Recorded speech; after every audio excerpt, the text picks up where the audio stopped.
नमस्कार। कार्यक्रम मंजिल में आप सभी का स्वागत, अभिनंदन। हर युवा के जीवन में एक सवाल जरूर आता है, मेरी मंजिल क्या हो। आज के बदलते दौर में जब स्वास्थ्य सबसे बड़ी प्राथमिकता बन चुका है, तब एक ऐसा क्षेत्र है जो सेवा, विज्ञान और सम्मान तीनों को एक साथ जोड़ता है, फार्मेसी। दवाओं के पीछे छिपा विज्ञान और समाज की जिम्मेदारी, इन्हीं सबको समेटे हुए फार्मेसी आज सिर्फ एक पेशा नहीं बल्कि एक सशक्त करियर विकल्प बन चुका है।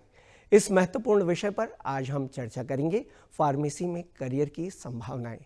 और इस विषय पर बातचीत करने के लिए हमारे साथ उत्तराखंड फार्मेसी काउंसिल के रजिस्ट्रार और आज के हमारे करियर काउंसलर हैं के.एस. फरसवान जी।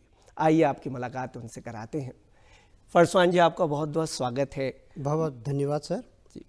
आज जैसा कि हम फार्मेसी में करियर की क्या संभावनाएं हैं, इस विषय को अपने इस कार्यक्रम में शामिल कर रहे हैं। तो सबसे पहले हम इसी बात से इस कार्यक्रम की शुरुआत करना चाहेंगे कि फार्मेसी क्या है और स्वास्थ्य क्षेत्र में इसकी क्या महत्व है, इसमें क्या क्या चीज़ें महत्वपूर्ण हैं। जी सर, जैसा सर आपने पहले भी विज्ञान की बात करी है, फार्मेसी एक विज्ञान है, दवा का विज्ञान है।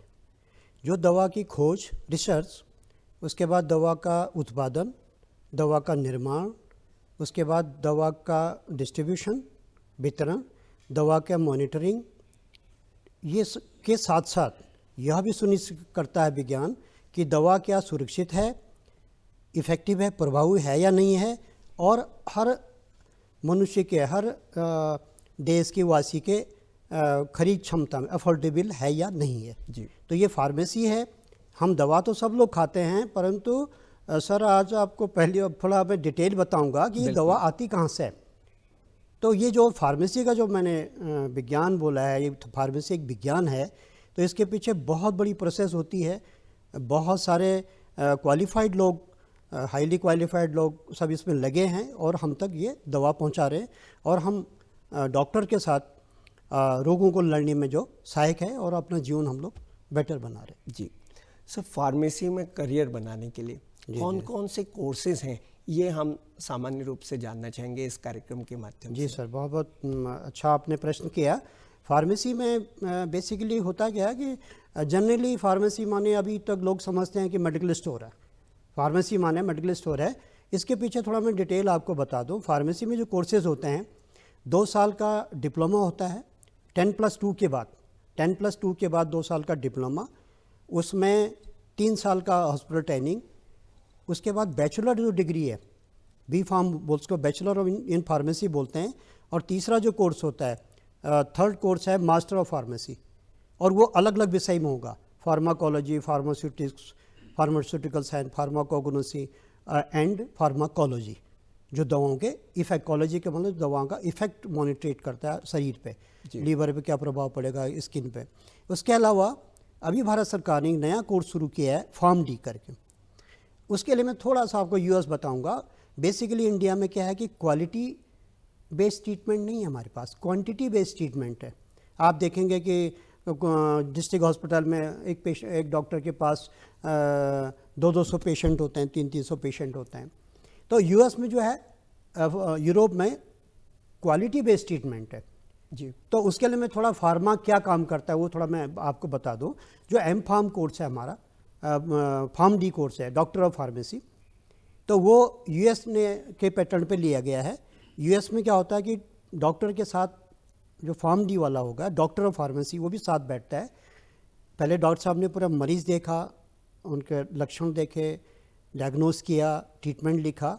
जो ट्रीटमेंट की पर्ची है वो पहले फार्मासिस्ट पे जाएगी, क्लिनिकल फार्मासिस्ट जी, क्लिनिकल फार्मेसी पे जाएगी, और वो उसको चेक करेगा कि डॉक्टर साहब ने, देखो बीमारी के बारे में सब डॉक्टर साहब को पता है, दवा भी सब उनको पता है, बट ये दवा की डोज पेशेंट के अकॉर्डिंग है या नहीं है, उसकी वेट और हाइट के अकॉर्डिंग है यानी कम है या ज़्यादा है।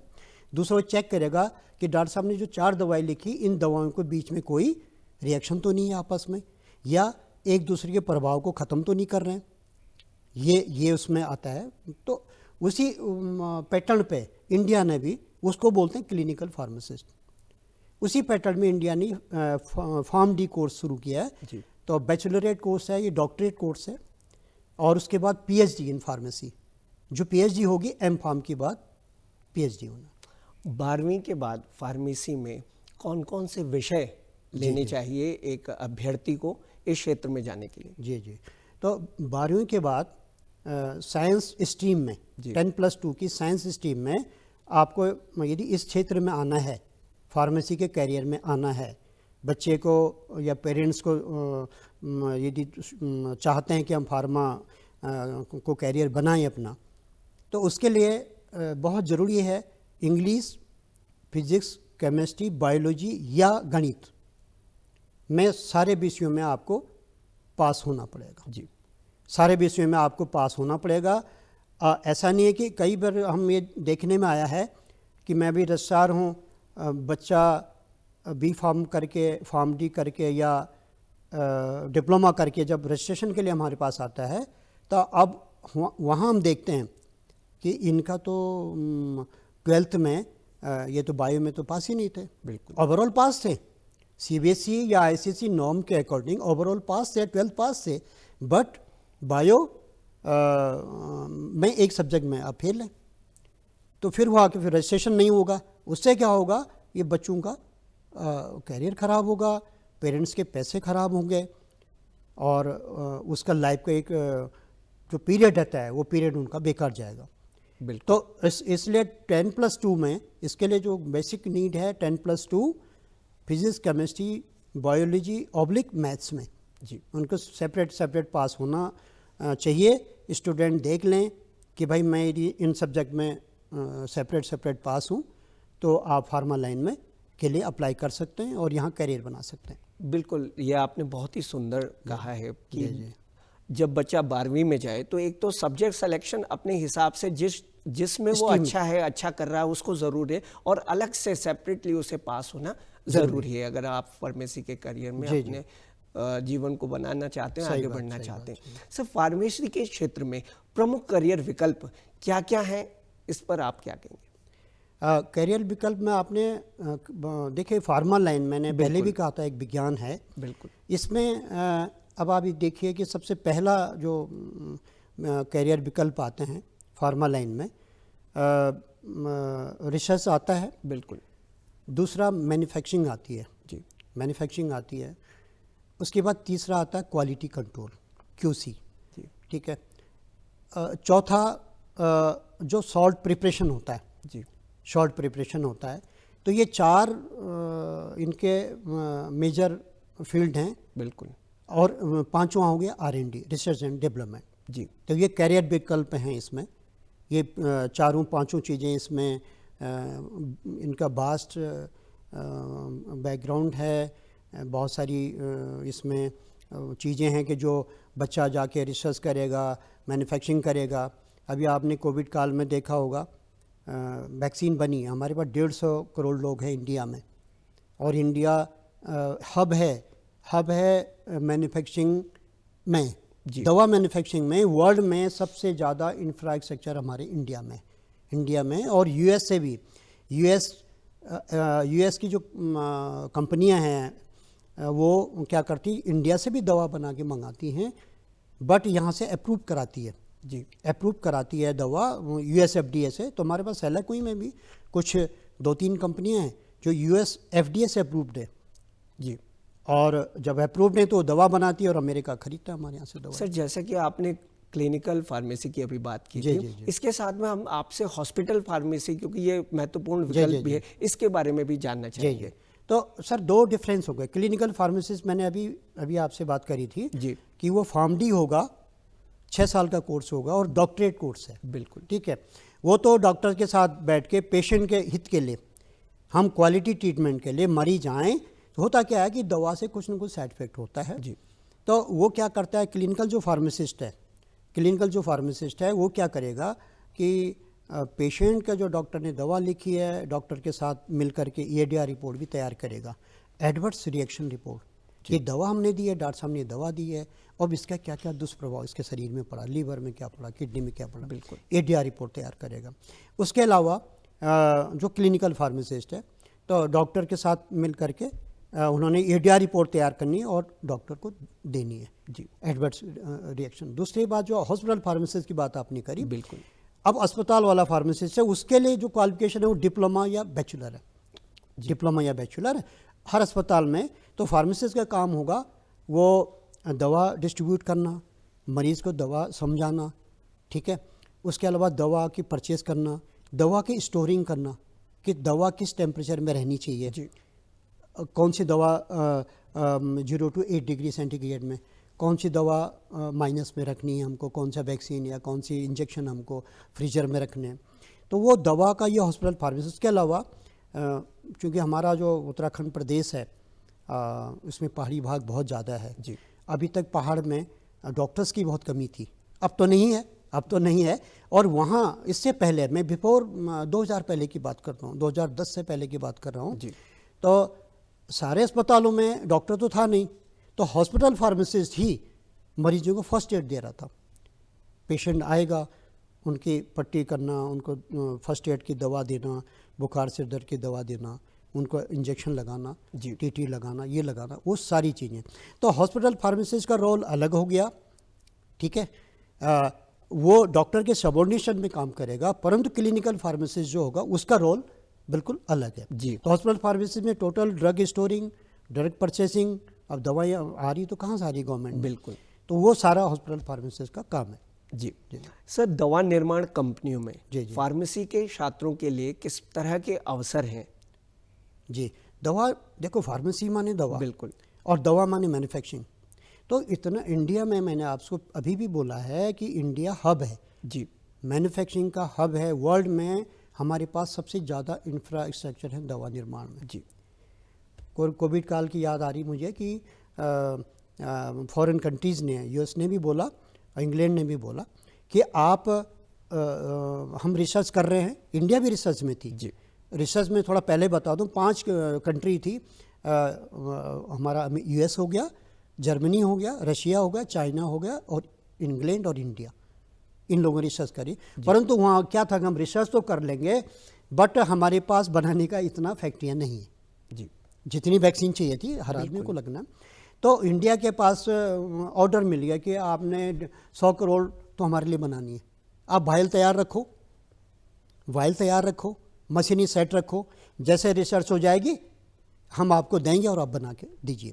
तो दवा निर्माण में रिसर्च में टोटली फार्मासिस्ट का रोल होता है। वहाँ भी मैन्युफैक्चरिंग फार्मासिस्ट हो गया, क्वालिटी कंट्रोल फार्मासिस्ट हो गया, है ना, वहाँ भी अलग अलग स्ट्रीम हो जाती है फिर। अच्छा, दवा निर्माण में कुछ इंजेक्शन पेरेंटल प्रिपरेशन वाला हो गया जिसको इंजेक्शन बोलते हैं, कुछ टैबलेट वाले हो गए, है ना। तो दवा में फार्मासिस्ट एक बेस है दवा बनाने के लिए, B pharma, M pharma, pharm D, वो बेसिक क्वालिफिकेशन है, और यही लोग दवा बनाते हैं और हम लोग दवा खाते हैं फिर। बिल्कुल, दवा निर्माण में असीम संभावनाएं हैं फार्मेसी के छात्रों के लिए। सर, रिसर्च एंड डेवलपमेंट की हमने बात भी की है, जैसे कि आपने, तो इसमें जब बी फार्मा, डी फार्मा, ये सारी चीज़ें जब बच्चा कर लेता है और रिसर्च में जाता है, खासतौर से पीएचडी करता है और आगे रिसर्च एंड डेवलपमेंट में आगे बढ़ता है, तो इसमें किस तरह की संभावनाएं आप देखते हैं करियर के रूप में research and development in pharmacy में? जी, फार्मेसी में जो रिसर्च है जी, अभी इंडिया में ICMR जी and CDRI, central drug research institute, तो ICMR में Indian council of medical research, 2 India level के संस्थान हैं। वहाँ पे फार्मासिस्ट जो बी फार्मा, एम फार्मा करके जाएगा, PhD डॉक्टर जाएगा या एम फार्म करके जाएगा, वो वहाँ रिसर्च करेगा, रिसर्च साइंटिस्ट रहेगा, रिसर्च एसोसिएट रहेगा, और यही लोग फिर रिसर्च करते हैं। और बहुत ज़्यादा इंडिया में भी हमारे ICMR में और CDRI में बहुत ज़्यादा साइंटिस्ट हैं जो क्या है फार्मेसी से पढ़े लोग हैं, जो फार्मेसी से बैचलर करा, जिन्होंने मास्टर डिग्री करी है, तो वो ICMR और CDRI में इंडिया में हैं, वहाँ जाके ये रिसर्च कर सकते हैं। और वहाँ जाइए, गवर्नमेंट, दोनों गवर्नमेंट के हैं, और एज ए रिसर्च साइंटिस्ट फिर वहाँ अलग अलग grading, grade A, grade B, senior scientist, वो सब है इसमें। तो बहुत सारी संभावनाएं हैं, इंडिया काफ़ी प्रोग्रेस कर रहा है रिसर्च में भी। पहले हमारे पास रिसर्च कम थी, पेटेंट होता था, उसके बाद जब पेटेंट पूरा हो जाता फिर हमारे पास सॉल्ट या दवा आती थी, फिर हम बनाते थे। अब हमारे पास रिसर्च भी काफ़ी इंडिया में हो रही है।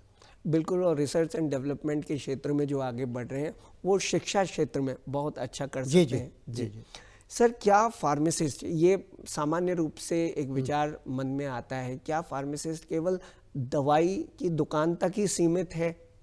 नहीं, आपने सही कहा। होता क्या है कि आम जनता में, आम जन मानस में क्या होता है कि लगता है यार फार्मासिस्ट माने खाली दवा की दुकान खोल। बिल्कुल फार्मासिस्ट का बहुत गवर्नमेंट में, जी गवर्नमेंट में जो है ना बहुत ज़्यादा रोल है, और हॉस्पिटल फार्मासिस्ट का बहुत ज़्यादा है अभी पूरी कंट्री में। चाहे आप शुरुआत में करो, स्टेट हॉस्पिटल के फार्मासिस्ट हो गए, सेंट्रल गवर्नमेंट के हॉस्पिटल्स हो गए, स्टेट गवर्नमेंट के हॉस्पिटल्स हो गए, आर्मी के अस्पताल हैं, क्योंकि वहाँ भी जहाँ दवा होगी वहाँ फार्मासिस्ट होगा। बिल्कुल। Paramilitary, ITP, BSF, CRPF, NDRF, SDRF, है ना। उसके अलावा जितने भी हमारे प्राइवेट संस्थान हैं जी एम्स हैं, वहाँ भी फार्मासिस्ट है, अस्पताल में एम्स है वहाँ फार्मासिस्ट है। तो खाली मेडिकल स्टोर से नहीं है। और जितने भी आप ये समझ ओएनजीसी में, जी लार्सन एंड टुब्रो, ओएनजीसी, बड़ी बड़ी जो गवर्नमेंट की सेमी प्राइवेट हैं, भारत सरकार के अधीन हैं, इन सब में फार्मासिस्ट का पोस्ट होता है। उसके अलावा आप कहीं मिल्स हैं, बड़े बड़े बोर्डिंग स्कूल्स हैं, उनके पास हॉस्पिटल है, डिस्पेंसरी है, तो फार्मासिस्ट रहेगा जी। तो इस तरह से। उसके अलावा एमआर बन सकता है, एमआर बनता है, मेडिकल स्टोर खोलता है, वो भी बहुत ज़रूरी है मेडिकल स्टोर खोलना। तो ये नहीं कह सकते हैं खाली मेडिकल स्टोर खोलेगा, उसके अलावा जॉब के भी यहाँ अपार संभावनाएं हैं। बट ज़रूरत है कि बच्चा इंटरेस्ट लें, पढ़ाई में नॉलेज रखें, क्योंकि मैं यहाँ तक कहता हूँ कि फार्मेसी अभी बड़ी Mussoorie boarding school, Doon school के वहाँ फार्मासिस्ट है, डिस्पेंसरी है तो डॉक्टर भी है तो फार्मासिस्ट भी है। मसूरी में जितने बोर्डिंग स्कूल्स हैं और जो फॉरेन बोर्ड के भी हैं, जहाँ बाहर के बच्चे पढ़ते हैं, वहाँ डॉक्टर है तो फार्मासिस्ट भी है। जितने मिल हैं, चाहे चीनी मिल हो, चाहे आपका पेपर मिल हो, वहाँ बहुत ज़्यादा लेबर होता है, तो वहाँ डॉक्टर भी है और फार्मासिस्ट भी है। तो ये बहुत है जॉब की, तो प्राइवेट में भी और सरकारी में भी। ईएसआई है, ईएसआई में सारा डॉक्टर फार्मासिस्ट है, ईएसआई में जो पूरे इंडिया में जी। तो इस तरह से खाली मेडिकल स्टोर पे सीमित नहीं है। जी जी। फार्मेसी एक ऐसा क्षेत्र हम कह सकते हैं कि स्वास्थ्य के हर क्षेत्र को इसने छुआ है, और वहाँ पर इसका एक सुदृढ़ और मजबूत विकल्प है फार्मासिस्ट का। जी सर, भारत में फार्मेसी का जो क्षेत्र है उसका भविष्य आप कैसे देखते हैं? अभी आपने सरकारी क्षेत्र की बात भी की, हम आगे समझना चाहेंगे कि ड्रग कंट्रोलर से लेकर के और इसमें कई सारी अलग अलग ऐसी पद हैं जिनके बारे में आप हमसे बताना चाहें इस कार्यक्रम के माध्यम से। जी तो सर ऐसा है कि फार्मासिस्ट बैचलर करने के बाद इंडिया में जी तो जो पूरे देश को दवा के निर्माण को लाइसेंस करता है drug controller general of India, और स्टेट में होता है ड्रग कंट्रोलर ऑफ स्टेट। और जो पूरे मॉनिटरिंग जो ड्रग्स का मैन्युफैक्चरिंग वाले को लाइसेंस देगा, गवर्नमेंट मॉनिटरिंग करेगी उसकी, चाहे मेडिकल स्टोर है, चाहे फैक्ट्री है, इनको जो है चाहे होलसेल है, चाहे रिटेल की दुकान है, सारी हम पे मॉनिटरिंग करेगा। उसके लिए संस्था है स्टेट में ड्रग कंट्रोलर। उसमें क्या होता है कि बेसिक एंट्री बी फार्मा करने के बाद ड्रग इंस्पेक्टर बनेगा। ड्रग इंस्पेक्टर बनने के बाद वो आगे senior drug inspector, assistant drug controller और ड्रग कंट्रोलर बनता है, वो स्टेट का पोस्ट होता है। उसी तरह भारत सरकार में drug controller general of India, उसी तरह सेंट्रल गवर्नमेंट में जो भी फार्मासिस्ट बी फार्म जाएगा वो drug controller general of India बनेगा। उसके अलावा ये तो हम दवा बना रहे, अब सरकार ने ऐसा नहीं कि एक ही जगह नहीं छोड़ा है जी। मतलब दवा ऐसी चीज़ है कि वो मानव शरीर पे काम करेगी और शरीर के लिए वो सारी एस्पेक्ट देखे जाते हैं। तो इन्होंने दवा की जांच करने के लिए, रैंडम जांच करने के लिए कि दवा में इतनी मिलीग्राम में ये है या नहीं है, इसके लिए इन्होंने ड्रग एनालिस्ट पोस्ट बनाई है। तो हर स्टेट में होती है। तो ड्रग एनालिस्ट होता है, जो कि लैब होती है हमारी ड्रग एनालिस्ट की, तो उसमें सारी मशीनें होती हैं। जो एक टैबलेट आप डालोगे तो वो बता देंगे कि इस टैबलेट में जितना 500 मिलीग्राम, चलो हम पैरासीटामोल की बात कर लेते हैं, तो वही बता देगा कि आप बताओ, ड्रग एनालिस्ट पे जाओगे आप, जो लैब है हमारी, एक रुद्रपुर में है और एक लैब यहाँ पे देहरादून में है, स्टेट की लैब। तो उसमें सीनियर ड्रग एनालिस्ट होता है, वो दवा चेक करेगा कि इन्होंने पैरासीटामोल 500 मिलीग्राम लिखा है, क्या इसमें है या नहीं है। बिल्कुल। आप जाएंगे तो वो मशीन में डालेंगे और आपको रिपोर्ट दे देंगे कि हाँ इसमें 500 मिलीग्राम है, या नहीं होगा तो बता देगा इसमें पूरी डोज नहीं है। मतलब दवा ह्यूमन पे ऐसे ही नहीं खा लें जी, मतलब ह्यूमन पे रिएक्ट करना है, उन्होंने ह्यूमन पे काम करना है दवा ने, तो उसके लिए पूरी सावधानियां, पूरी रिसर्च, पूरा ध्यान रखते हुए सरकार ने इस तरह की पूरा डिपार्टमेंट रखा हुआ है जी, कि एक तरफ मैन्युफैक्चरिंग करेगा, दूसरी तरफ दूसरा डिपार्टमेंट रखा है कि भाई ये जांच करेंगे कि ये है या दवा की क्वालिटी ठीक है या नहीं है। बिल्कुल। तो इसके लिए ड्रग एनालिस्ट होता है स्टेट में, और वो मैंने आपको बताया ड्रग कंट्रोलर पूरी लेन है। बिल्कुल। भारत सरकार में drug controller general of India है। जी सर, स्टार्टअप की अगर हम बात करें और मेडिकल स्टोर खोलने की जो प्रक्रिया है, हाँ जी, वो जी। किस तरह से है, सामान्य स्टेप्स में अगर जी, आप जी। बता सकें। तो जी, सामान्य में सर ऐसा है, मेडिकल स्टोर के लिए तो अभी क्या हो गया कि सब कुछ ऑनलाइन है, जी, ठीक है, ऑनलाइन है। तो उसके लिए क्या होता है कि आपने उसकी ड्रग कंट्रोलर की जो वेबसाइट है, ड्रग कंट्रोलर की वेबसाइट पे XNL, ठीक है, .gov.org, जी, ठीक है, ये वेबसाइट है। तो इस वेबसाइट पर आदमी क्लिक करेगा, अपने सारे डॉक्यूमेंट्स फिलअप करेगा। इसके लिए मैं एक बार और बता दूं कि जितनी एजुकेशन हमने आपको बताई, जी, ये सारे लोग, चाहे वो D pharma, B pharma, M pharma, pharm D, सब करेंगे। करने के बाद ये हमारे पास रजिस्ट्रेशन के लिए आएंगे, रजिस्ट्रार के ऑफिस में आएंगे। जी।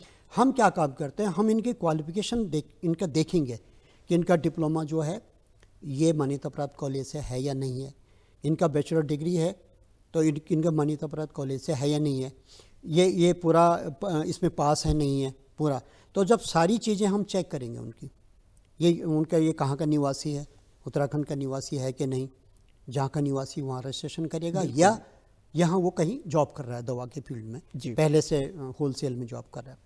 तो इस तरह सब देखने के बाद हम उसका रजिस्ट्रेशन करते हैं। रजिस्ट्रेशन करने के बाद ही वो कहीं भी एलिजिबल है जॉब करने के लिए। जी। उसके अलावा आप स्टार्टअप दवा के लिए आपने बोला ना कि मेडिकल स्टोर खोलने के लिए सेम सी स्टेप है, आप ऑनलाइन जाइए, सारे डॉक्यूमेंट अपलोड कीजिए, अपना रजिस्ट्रेशन अपलोड कीजिए, जो मैंने अभी बताया, फार्मेसी काउंसिल का जो रजिस्ट्रेशन अपलोड कीजिए, उसकी प्रॉपर फीस जो होती है अपलोड कीजिए। जब आप अपलोड करेंगे तो ड्रग इंस्पेक्टर जो होगा जिले का, जो ड्रग इंस्पेक्टर होंगे, वो आपको डेट देंगे, फिर वो आपकी दुकान देखने आएंगे कि भाई ये दुकान कितनी बड़ी होनी, मानक है इसके भी, इतनी बड़ी दुकान होनी चाहिए, फ्रीजर होना चाहिए, फ्रिज होना चाहिए, ठीक है, डार्क रूम होना चाहिए, जहाँ कुछ दवाइयाँ ऐसी होती हैं जिनको उजाले में नहीं रख सकते, लाइट के भी उजाले में नहीं रख सकते, उनको डार्क रूम में चाहिए। वो आके सारा इनको इंस्पेक्शन करेंगे, जब वो सारे पैरामीटर सही पाएंगे देन वो लाइसेंस इशू करें। बिल्कुल सर, आज हम अपने इस कार्यक्रम में, क्योंकि हमारे कार्यक्रम मंजिल है, ऐसे में जो प्रतियोगिता परीक्षाओं की तैयारी कर रहे हैं फार्मेसी क्षेत्र में जो अभ्यर्थी हैं, वो किस तरह से तैयारी करें, संक्षेप में आप बताएं। जी, संक्षेप में सर ये है, फार्मेसी के लिए एक तो होता है ज्वाइंट एंट्रेंस एग्जाम पॉलिटेक्निक। जी, अब मैं थोड़ा 2 मिनट ब्रीफ में बता देता हूँ। तो डिप्लोमा जो करेगा वो सारे पॉलिटेक्निक में फार्मेसी का डिप्लोमा होता है, और उसका टेस्ट होता है ज्वाइंट एंट्रेंस एग्जाम पॉलिटेक्निक करके। आप ऑनलाइन डालेंगे, फॉर्म भरेंगे, ठीक है। और रही तैयारी की बात आपने कहा है, तो तैयारी में तो सर ये है कि बच्चा, यदि आपको लगेगा कि मुझे वो पेरेंट्स को मदद करनी पड़ेगी, भाई तो आपको कौन से करियर में जाना है, कौन सी फील्ड में जाना है, बच्चे को कुछ पता नहीं होता है, परंतु आ गए तो बच्चे को जो 12th में यदि बच्चा अच्छे नंबर लाने के लिए पढ़ रहा है तो गारंटी नहीं है। यदि बच्चा फिजिक्स केमिस्ट्री में मास्टर है 12th में, कैसे तैयारी कहा ना आपने, यदि कुछ नहीं है, वो फिजिक्स केमिस्ट्री बायोलॉजी या मैथ्स में पारंगत है 12th में, तो किसी भी एग्ज़ाम में निकल जाएगा। और बैचलर के लिए यूनिवर्सिटी अपना एग्ज़ाम कराती है जी। तो CET बोलते हैं, सेंट्रल यूनिवर्सिटी इंट्रेंस एग्ज़ाम। और ये जो बाकी हमारा जो प्राइवेट कॉलेज है, तो ये यूनिवर्सिटी अपना टेस्ट कंडक्ट करती है, जी, अपना टेस्ट कंडक्ट करती है। इससे आप फॉर्म भर सकते हैं और तैयारी के लिए सिंपल से स्टेप है, फिजिक्स, केमिस्ट्री, बायोलॉजी या मैथ्स में। यदि आप पारंगत हैं 12 में तो आप किसी भी टेस्ट में क्वालिफाई कर सकते हो। बिल्कुल। सर, अंत में हम आपके सुझाव जानना चाहेंगे फार्मेसी के अभ्यर्थियों के लिए। हाँ, फार्मेसी के अभ्यर्थियों के लिए आपने अच्छा लास्ट में प्रश्न किया है कि सुझाव ये है कि जो आप फार्मेसी कर रहे हो, ठीक है, दो चीज़ें मैंने देखा। एक तो यह तय कर लें कि भाई आप फिजिक्स, केमिस्ट्री, बायोलॉजी या मैथ्स में सेपरेट हर विषय में पास हों। जी, दूसरा ये देख लें कि आपका डिप्लोमा करने के बाद, डिप्लोमा करने से पहले ये देख लें कि ये college PCI pharmacy council of India से मान्यता प्राप्त है या नहीं है। जी, ये तय कर लें, पहले जांच पड़ताल कर लें कि ये कॉलेज मान्यता प्राप्त है या नहीं, कॉलेज है या यूनिवर्सिटी है। तीसरा स्टेप में हम जब जाएंगे कि फार्मेसी हम करने जा रहे हैं तो कॉलेज हो गया, मान्यता प्राप्त है या नहीं है। उसके अलावा हॉस्पिटल ट्रेनिंग जो होती है 3 मंथ की है, 500 आवर्स की, वो बहुत ज़रूरी है।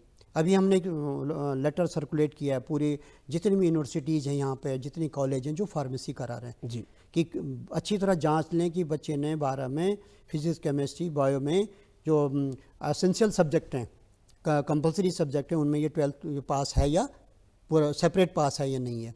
और दूसरा हमने जारी किया कि बैचलर जो डिग्री कर रहे हैं उनको भी बी फार्मा 4 साल करने के अलावा उनको भी 150 घंटे का अस्पतालों में प्रशिक्षण या फैक्ट्री में प्रशिक्षण का प्रमाण पत्र होना जरूरी है। तो ये सब चीज़ के लेके चलेंगे, आपको स्किल रहेगा, आपके लिए अपार संभावनाएं हैं। एमआर से लेके बहुत सारी संभावनाएं यहाँ पे मेडिकल फील्ड में। और दवा तो हमेशा रहेगी, इंसान रहेगा तो दवा रहेगी, दवा रहेगा तो फार्मासिस्ट रहेगा। निश्चित रूप से सर, और आपने बहुमूल्य सुझाव दिए, इसके लिए आपका धन्यवाद। और कार्यक्रम में आप शामिल हुए, आपका बहुत बहुत धन्यवाद। चलो, आपका भी धन्यवाद सर, आपने बुलाया, बहुत बहुत धन्यवाद जी। फार्मेसी केवल दवाइयों तक सीमित नहीं है, बल्कि यह एक ऐसा क्षेत्र है जहां ज्ञान, सेवा और रोजगार की असीम संभावनाएं मौजूद हैं। सही मार्गदर्शन, निरंतर मेहनत और स्पष्ट लक्ष्य के साथ फार्मेसी युवाओं को एक सुरक्षित और सम्मानजनक भविष्य दे सकती है। इन्हीं शब्दों के साथ आपसे लेते हैं विदा। नमस्कार।